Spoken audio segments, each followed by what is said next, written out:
Ito guys, yung ating galunggong. Ito naman yung ating sibuyas, bawang, at luya. Ito yung ating talong.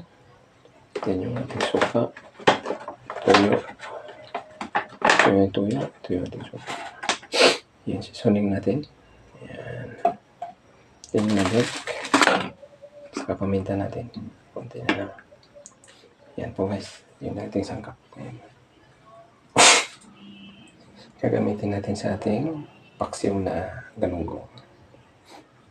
Yan po guys. Tingnan mo. Tanggalin ko na siya ng bituka at saka hasang buo pa rin siya. Bariwa talaga siya. Ayan. Ayan. So guys, ayusin na natin. Prepare na natin siya para maluto na natin. Now guys, maglagay tayo ng kalahating bawang at saka sibuyas.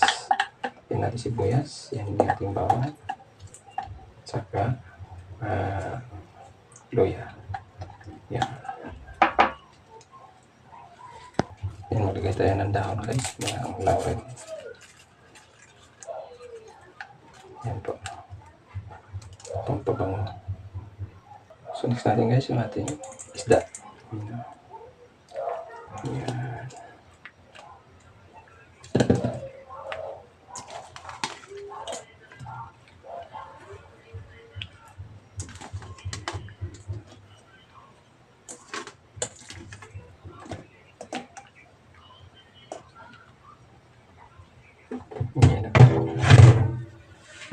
Next natin yung ating sibuyas at bawang. Yan.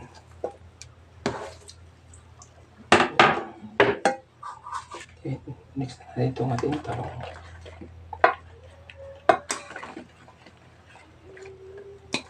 Yan. Next natin guys yung ating paminta. Dito yung seasoning.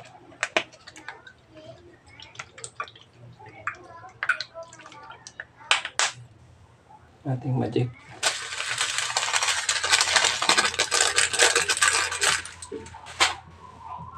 Maglagay tayo na sa scoop ng asin.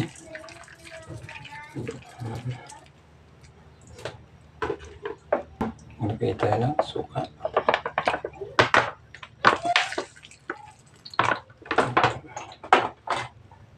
Then yung ating toyo.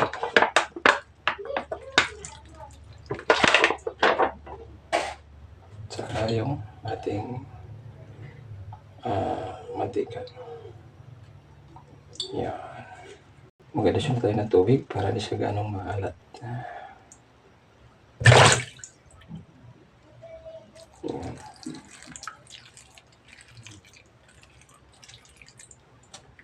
Di siya ganong maalat saka maasim. Yan.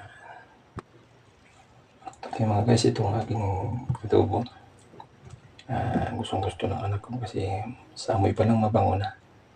Yan ang gusto niyang kainin. Kahit sabaw lang, okay na sa kanya. Fish daw, fish. So mga guys, isa lang na natin ito. Yung ating paksiw.